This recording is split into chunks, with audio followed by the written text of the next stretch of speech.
Hello and welcome to a special presentation from In the Money Media. We've got a fantastic Saturday of racing. We're going to start in one of the great cities in the U.S. When people ask me where to go and when they're coming from overseas, the TV work I do over there, I'm always mentioning New Orleans and how much fun it is. But this is a do as I say, not what I do, because I haven't been there in a painfully long time. Need to get myself back.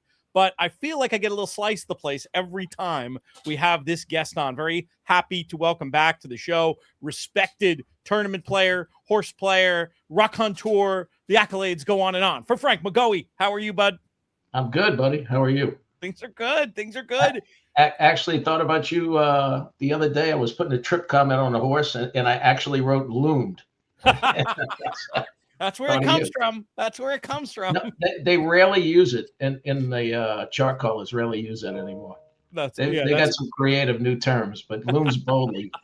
You don't see that too often. No, nothing beats a good looms boldly. I think it originated in chart comments. I picked it up from Tom Durkin.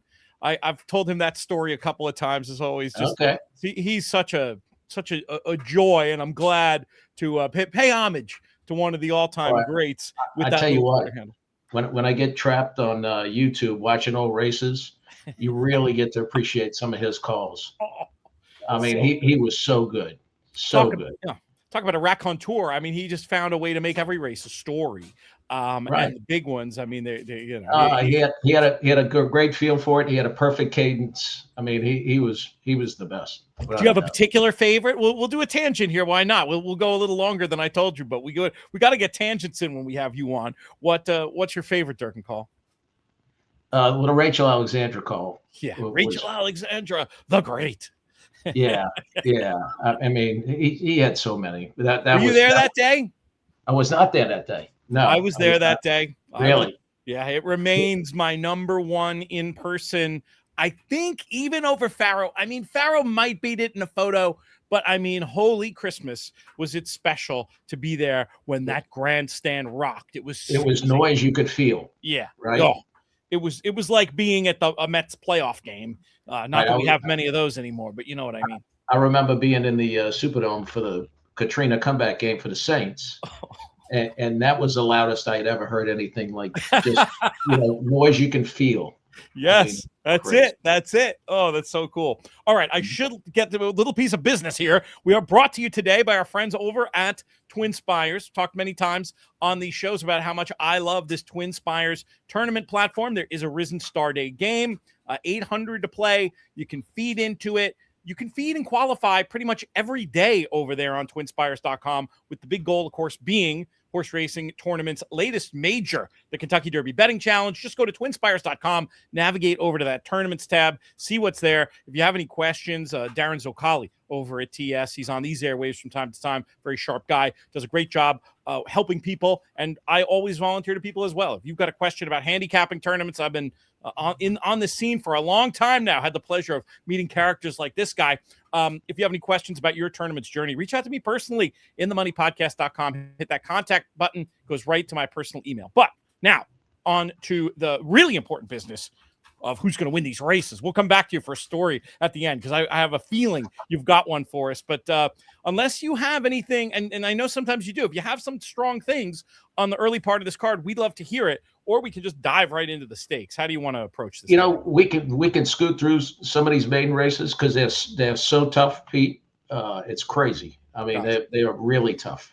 I can kind of give you an idea of who I think you need to use. I haven't settled on anybody, but and ones that I think you might be able to stay away from. We'll accept short lists and musts to avoid. We'll accept that on the show.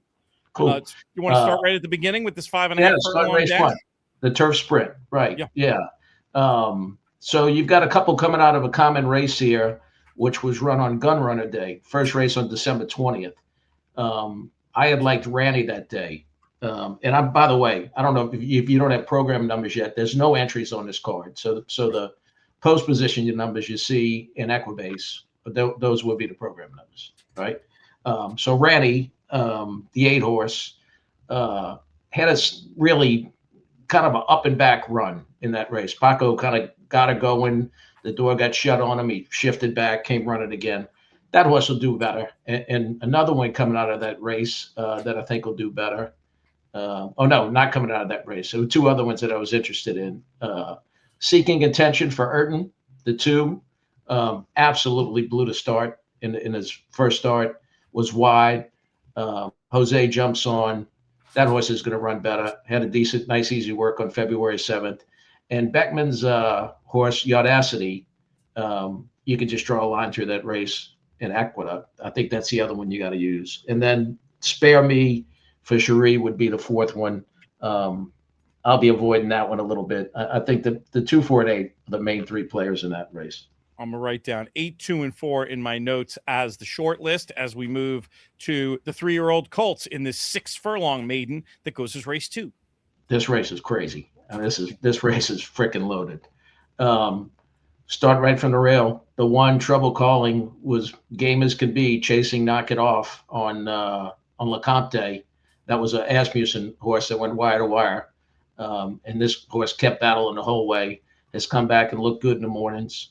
The 2, Trombone, had been chasing Knock It Off earlier, and in some of the works back in December, but his last 2 works are really good.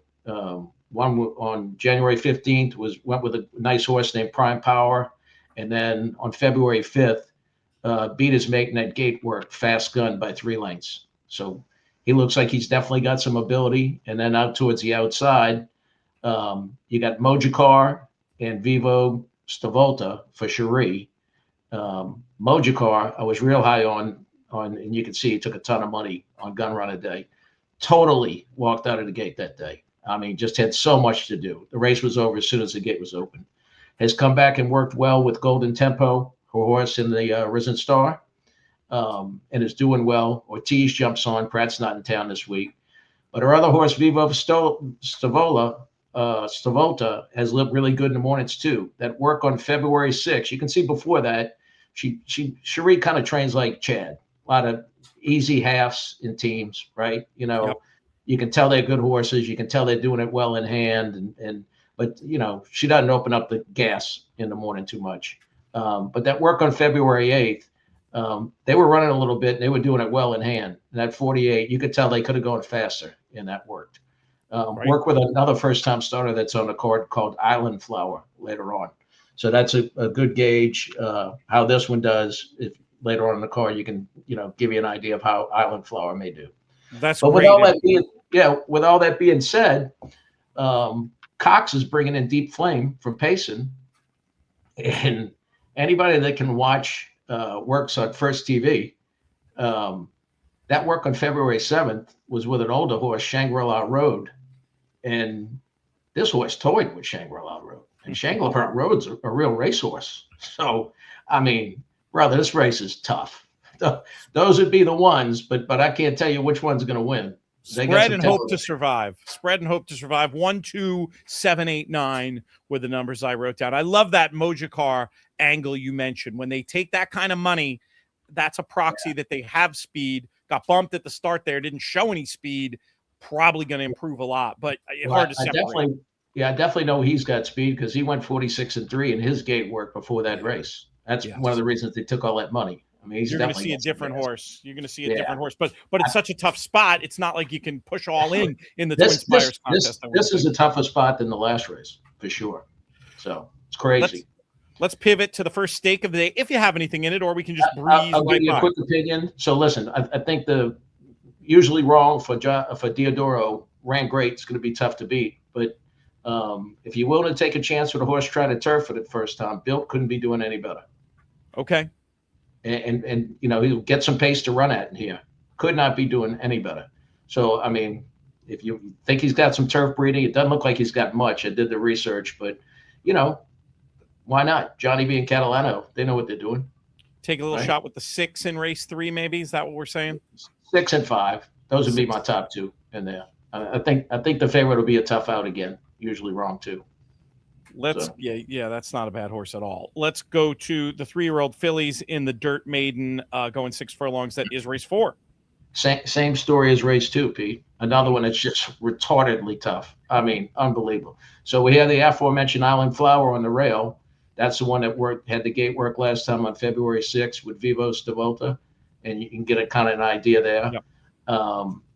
Calhoun's horse is okay. I think he might need a little bit more than this. Here's an interesting one for you. Lakota Lady, the trainer of this horse, Ferris, people may not recognize him. That was Steve Flint's assistant. He took over these horses recently. And that work on February 2nd, that was a good gate work, 59-2. Solid work. This horse did it well that day. Got some gas, and I believe Mike Diliberto laid this horse 5 or 6 to 1 because I had seen the morning line. I know it's not out yet, but it'll be out, I'm sure, by the time this is out. So I know he respects her too. Then we're moving on to Goodall, who had a solid race first time out. That was on LeCompte Day. Just got run down by a first-time starter of Foley's, who I like that day, Just Bluffing. Who's actually entered in a stake this weekend at Oaklawn. And that was a really solid race there. Fun on the Bayou, the horse for Block. That on January 30th, that 47 gate work, I only caught a part of it because we were crazy busy that day.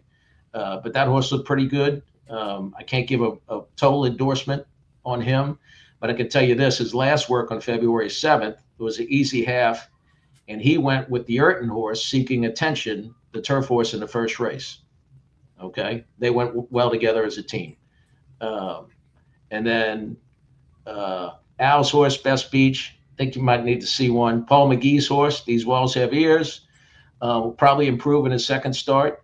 And Gerber Daisy, you can kind of draw a line through that last race on the turf, the one on the outside. Kind of got out a little bit in the turn, and I think maybe Better Dirt has come back and worked well with Trouble Calling, the horse that's on the rail in the second race. So, I mean, you got so much going on in here. It's crazy. It's easier to say who you don't like than you do like in there, right? It's 1, 5, 6, 9, and 10 were all. None of them would shock me. 1, 6, and 10 would be my leans. Gotcha.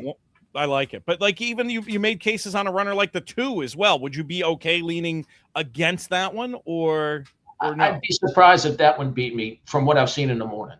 How's that? Okay. Eventually is gonna find a field that beats him. I mean that he can win it. You follow me? Okay. I don't know if Saturday's the day. I think every horse in this race will eventually break that maiden. I just don't know if Saturday's the day for some of them.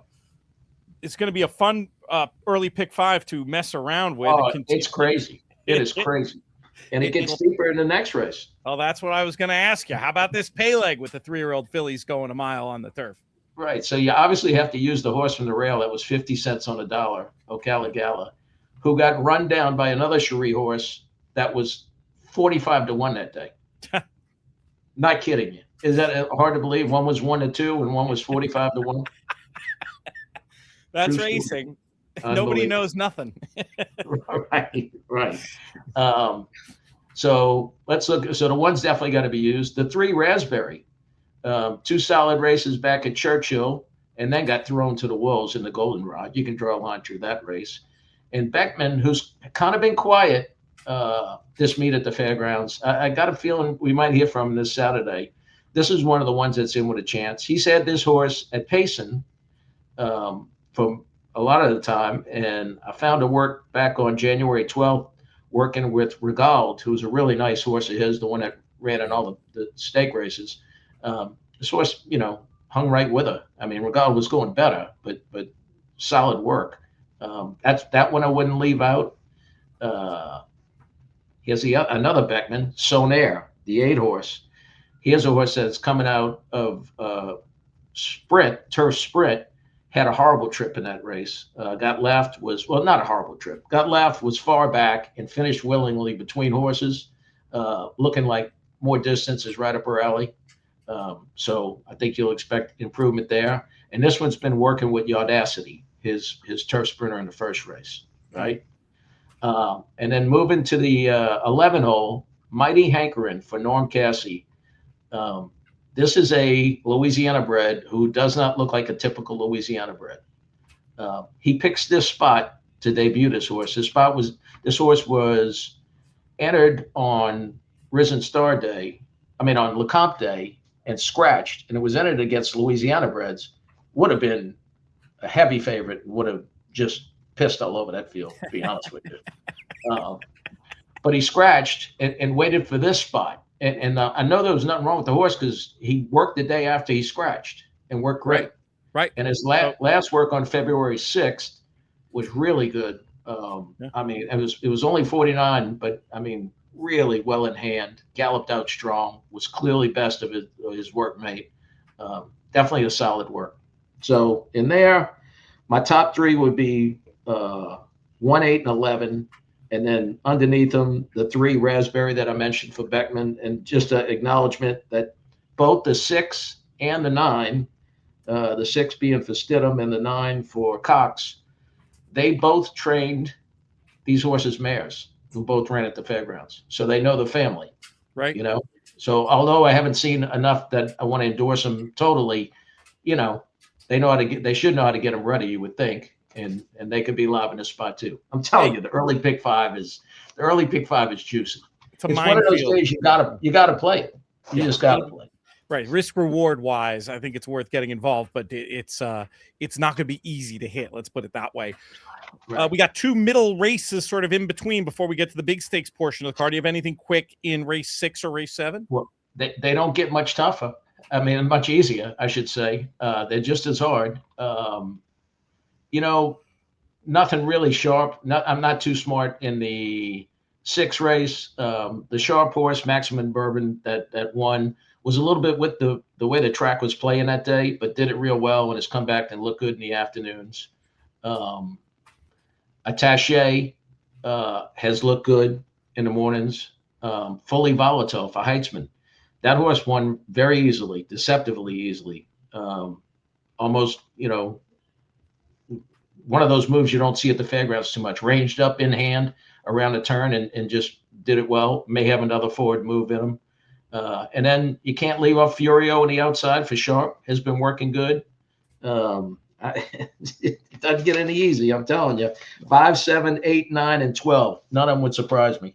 Furio, the Sopranos hunch play, I think I'm going to give a little bit of extra credit to on that basis. But another one where you kind of have to survive in advance. It's a hard day to pick one to go all in on in the contest, at least in this early portion of the card.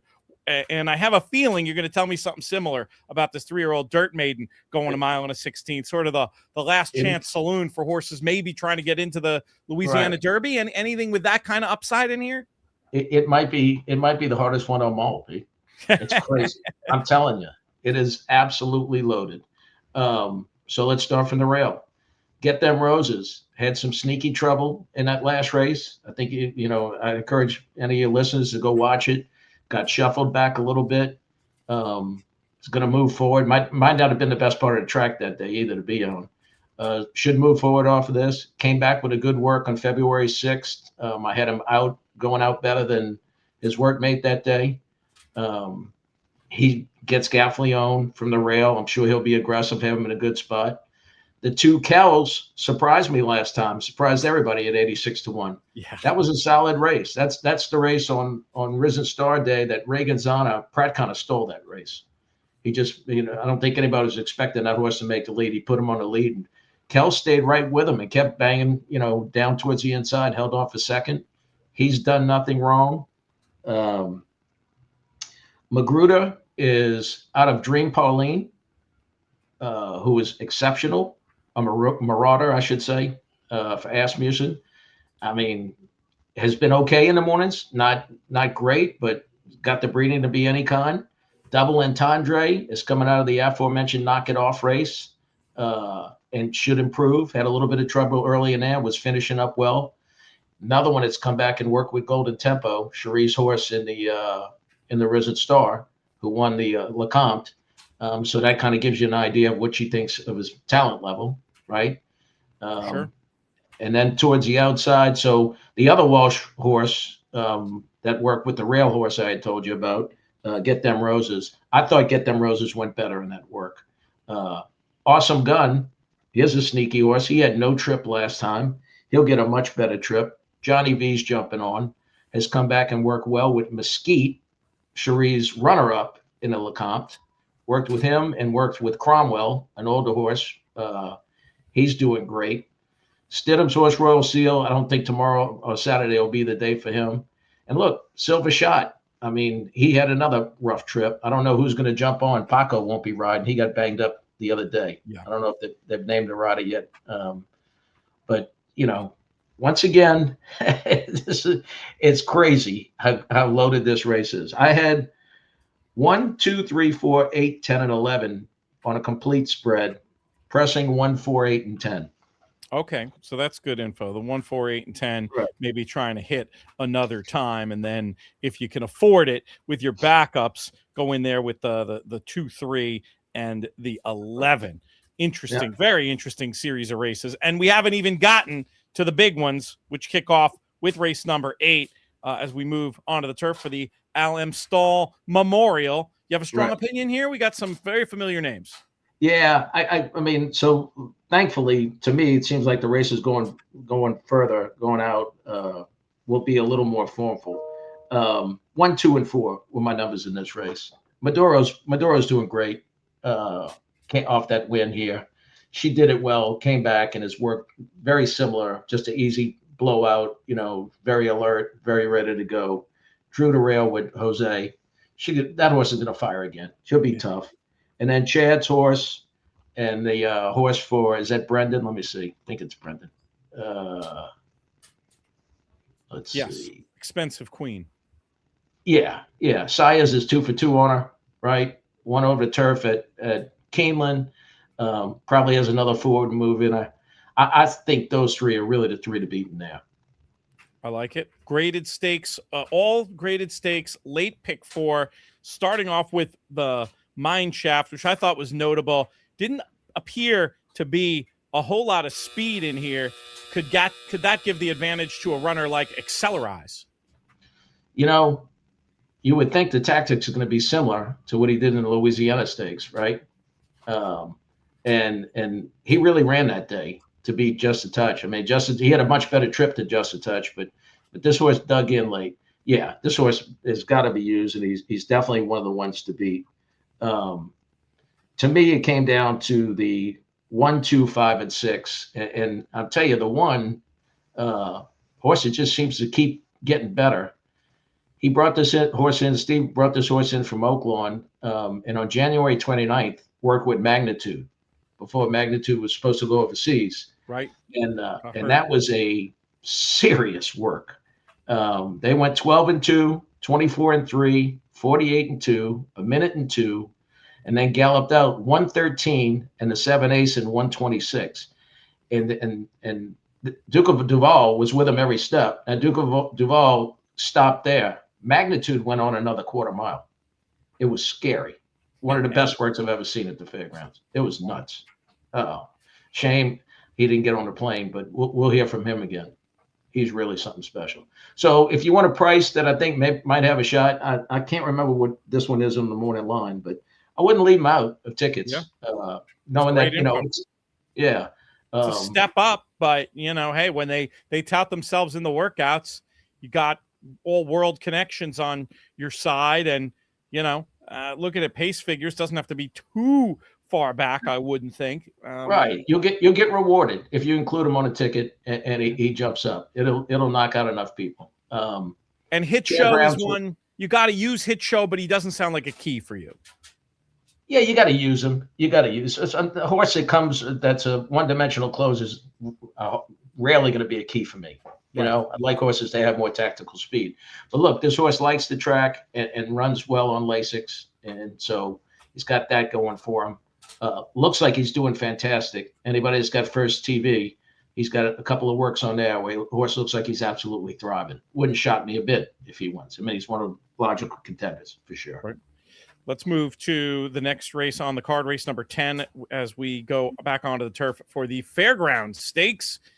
Is this one where we can narrow down, or do we have to cast a wider net? I think we can narrow down, and I'm actually going to gamble in a spot. So Capuna is going to be tough. Capuna woke up, deserves to be the favorite, probably will be. But, you always get rewarded when these 3-year-olds are stepping up. I love the way Montador is going in the morning. And I know he'll have to prove a little bit numbers wise, but I think this horse has a ton of talent. And I think the way the race is going to be run, there's not a ton of pace in this race. I think Brian will have this horse fairly up close. I'd Rather Be Blessed is really going to be the controlling speed. And I'll say this about I'd Rather Be Blessed. You can kind of draw a line through her last race. She didn't get off great, and Pedroza tried to rate her that day, and him that day, and he wants no part of being rated. He did not run his race at all that day. So he's probably going to go to the lead, and I think Brian's going to sit with him in sight, and it's going to be just like a target in a workout, or at least I'm hoping that's the way it unfolds. Brian gets a jump on the closes, so 6 and 7 are my top two in there, and then Lagnos, the 9, would be my next horse, and I'd Rather Be Blessed, the 8, would be my fourth one. But I'm a gamble with the 6. I like it. The 6 is a press there for you. Just real quick, Brilliant Birdie coming off that long layoff for Cherie certainly fits on numbers. Have you seen something in the morning that makes you think he's going to need one? Well, I don't know. You tell me what to make of this. I told you she trains her horses very similar to Chad, right? Yeah. Teams, easy halves. Yeah. This one always works by himself. Finish on the This bride. one always works by himself. Yeah. So he might be a little bit of a unique character. Maybe when he gets, in a work with a teammate, he gets too competitive or something. I'm thinking he may need one. Gotcha. Wouldn't shock me if Sharita wins with this horse, right. But he's not in my top 4.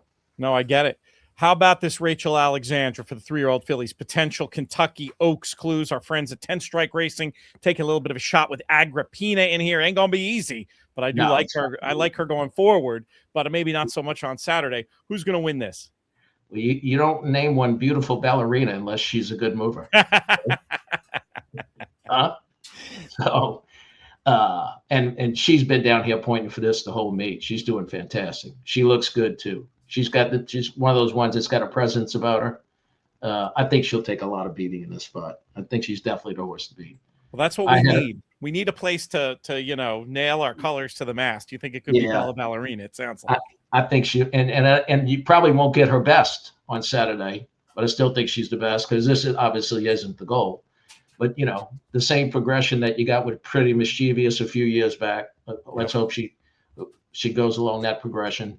And I think she's definitely the horse to beat. I had her on top with the 1 and the 5 underneath, just singing, and Powered by Family, who Powered by Family visually was extremely impressive. And you got to respect that effort last time. But I will say this, if anybody wants to watch that was a really muddy track. And when you watch the replay, you can clearly see that where Powered by Family made that big sweeping move, he definitely in the best part of the racetrack. I mean, you can visually see how much firmer the footing is that she was on compared to the horses inside of her. That's a great note, and something people should go take a look at, because that's a question we get asked all the time is, how do you see this stuff? And I'll admit, for me, I more see it in the charts after and what happens when they run back. I'm not as good at identifying it in real time. You visually see this. Looks like she's running on much better ground in the That's a great lesson for people. And somebody I should have mentioned at the top of that, of course, you work doing clocking at fairgrounds. That's how you have so much of this amazing. That's my side gig. I still got 200 customers with my civilian gig I got to deal with every day. And I think both are subservient to the main gig, which is, betting on these things. I got the customers pretty well trained. They know what time post time is. Yeah. No afternoon. In the old days, no afternoon calls meant they were hitting the bottle at lunch. In your case, no afternoon calls means he's at the track. There may be a bottle, but it basically just means you're at the track. When I came back, so I had left my employer. I had taken a severance package a few years ago, and when my old GM came back, he asked me to come back, and I renegotiated my contract. I told him, and they know on Thursday and Friday I'm at the racetrack till 10. I don't start my day till 10.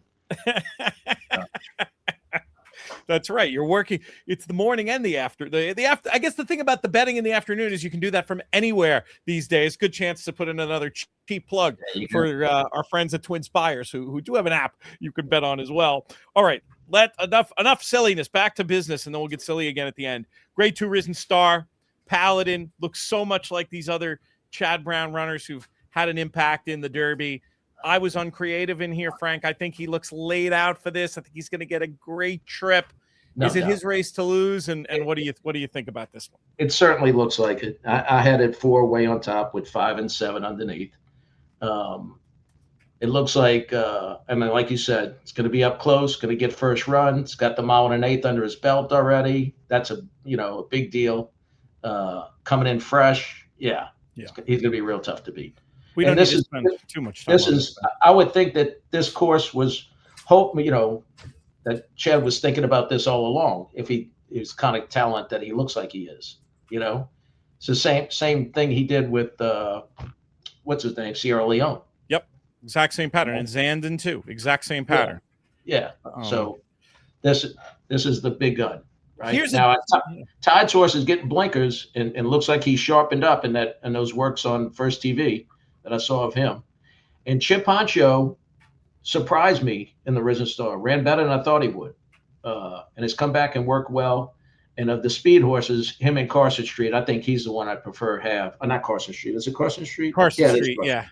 I was going to ask this is the race to fade Golden Tempo. Yes. Absolute run of the race last time. Let me ask you this. We're talking about tracks playing inside, outside. In that Lecomte, it seemed like most of the horses that were making good moves and making ground were doing it on the inside, whereas Chip Honcho was doing it outside. He also broke slowly and rushed up a bit. And was a little rank. Right. Yeah. One thing I've noticed watching Paco ride for, a whole meet down here, because I've really never played a track frequently where he was, there for the whole meet. He's got a funny way of settling horses, it seems to me, and it didn't look like this horse appreciated it. Right. Right. No, good points all. But yeah, if the inside was a little bit better than the outside, then you got to rate him. He's an interesting horse, I think, Chip Honcho, for underneath. I don't see him troubling Paladin, but I do think, I just did a write-up for our friends over at theraces.com, horse by horse of this race, and I had it exactly like you with Paladin well clear. But I think Honcho and Courting, one of whom should be a decent price, I think, for exactas. You said, did you peak? Did the morning you peaked at the morning line? Did it stick in your head for this one? What did I think he laid Paladin. I know it's a slash. It's got it. Something to 5. Yeah, it's something to 5. Yeah, I forget whatever. And it was Sunday. It was Sunday when I looked at him because Mike had done the morning line on Saturday night, and it should be up later today. Yeah. It should because I think they take entries today. If Courting had different connections, maybe he'd be a price, but I'm worried he's gonna, with his blood and his connections, I'm worried he's gonna get, And he should be. Yeah. He should be second choice. I think he will be. Or at least close to it. Golden Tempo will take some money with Cherie and Jose for sure. Yeah, I want them to fall for Golden Tempo. Ooh, I have another question I want to ask you about 3-year-olds who I believe have been training at the fairgrounds, and I'm putting you on the spot. So if you don't remember, this is a host fail, not a guest fail. But we've been really excited about this horse of Cherie's, Englishman, it was just so interesting because he got back on the tab 2 weeks ago and it was like 3-39. And then right away in that second work back, it was 3-36, which is fast for Cherie. Yeah, and I watched it and it didn't look, it was a solo work and it was fast. It was looked noticeably fast. I was just like, am I right that this horse is maybe, I was thinking that we were wrong to have him so high on our Derby list because how the heck is he going to get to the Derby, with only one work up till a week ago. But then after watching that work, I was like, no, maybe he still belongs in our top 10. What do you think? I don't know about the Derby, but I know he's quite a specimen. Gotcha. And he's a good mover. He catches the eye. Gotcha. He's got a presence about him. The Gobins have a presence about him. He's definitely got it. I wonder where he's going to turn up next. He probably doesn't have it worked out just yet. Probably depends on how he's going to need a few more works. Right? Yeah. I would think that he's not anything Derby related. Right. Travers, not Derby is probably the right way of thinking about it. But anyway, I just was curious since you've actually seen the beast with your own eyes instead of the screen. He's good. You sometimes come on this. When I use this, the good ones have a presence about them. That all comes from me watching Gun Runner and Epicenter. Yeah. And so when you see a really good one, you kind of got to gauge, and those two always stood out watching them train. If you're putting him in the company with those two, and this horse just has a maiden, we know. Well, he's got a long way to go, but he's something about him catches your eye for sure. All right. I love that. The look of eagles, as they say. There you go. You come on these shows sometimes. You tell us stories. I know I've kept you way over time, but I won't be forgiven if I don't get a quick story out of you before. I got a pretty funny story because it's timely and it relates to the Super Bowl. Right. So training hours are 5 to 10, right? 5 in the morning to 5:30, but I get there at 5 until 10 in the morning, and our second break is at 9:15. Usually we have a few workers after the second break, not that many. So we got some time on our hands. So where we are in the clubhouse and all the tables we're sitting at have TVs. So on the weekends, I mean, during the week, we usually got the weather or the news on, something like that. On the weekends, we always had game day on Saturday. So we got to be a deal where we were really excited, passing time, to see this game day kick with the kids. They got to make the field goal. Who's the guy? McAfee gives them the money, right? 33 yards. So I was undefeated this year at saying if this guy's going to make it or not, right? And just your visual handicapping, just like in the paddock. Right. So I'm handicapping the kicker. So I realized, these kids should be kicking straight on. Because if you're not really a good soccer style kicker, it's hard to know how to hit the ball. Yeah. And then it dawned on me, I'm so freaking old. These kids have never seen anybody kick straight on. Exactly. They don't know who Tom Dempsey was. They don't know who George Blanda was, right? You do. You're laughing. Oh, it's great. So I make the statement.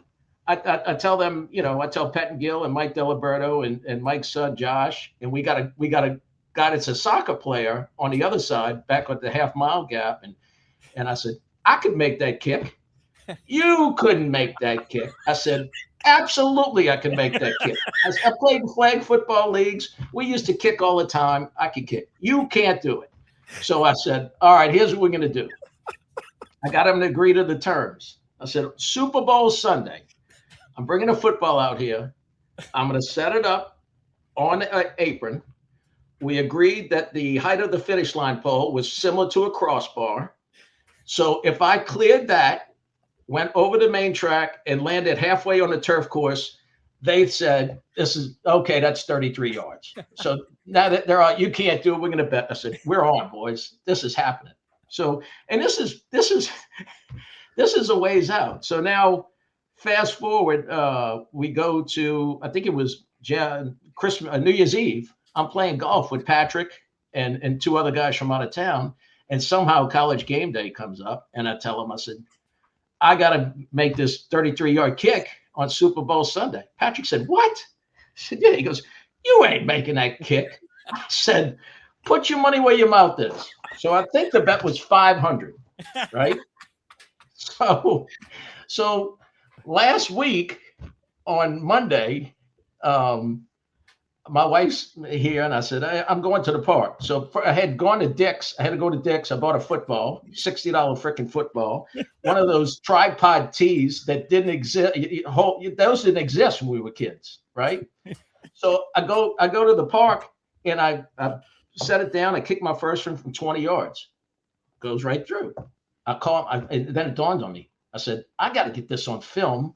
This is going to be there can be no disputing, because I know if I go to the track, they're going to say, no, it didn't go far enough. All this. Right. So I call my wife and I go, babe, you got to come over here to the park. She goes, why? I said, just bring your phone, get over here. So she comes over to the park. She sees me. I'm out in the middle of the field with a football and a tee. She goes, what are you doing? I said, I just need you to film this.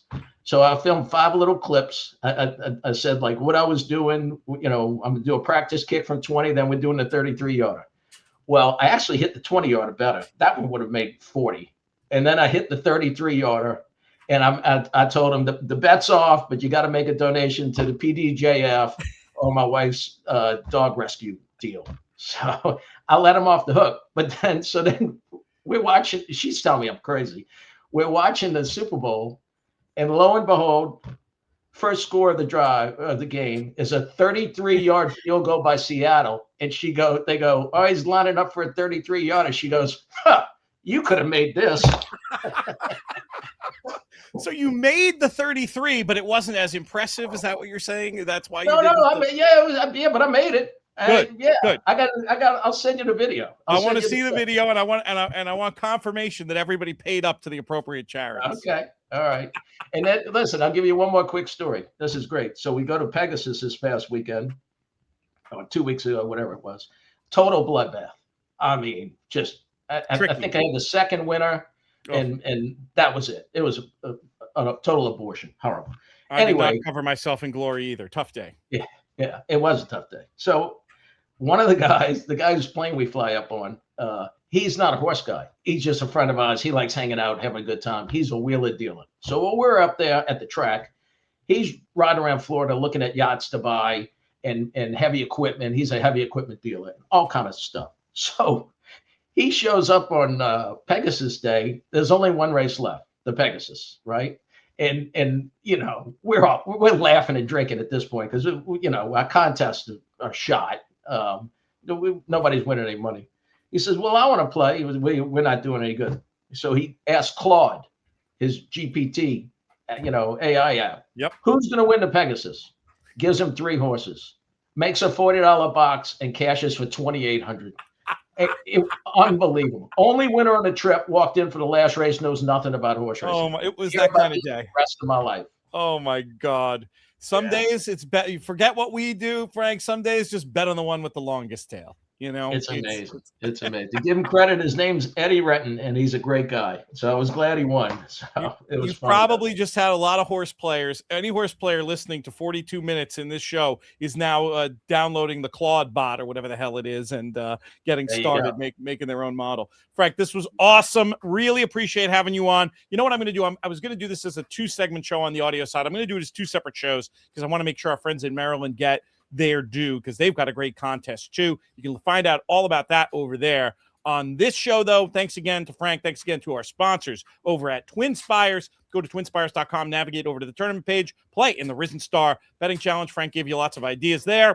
And really appreciate everybody for tuning in. Subscribe to the In the Money Media YouTube channel. And may you win all your photos.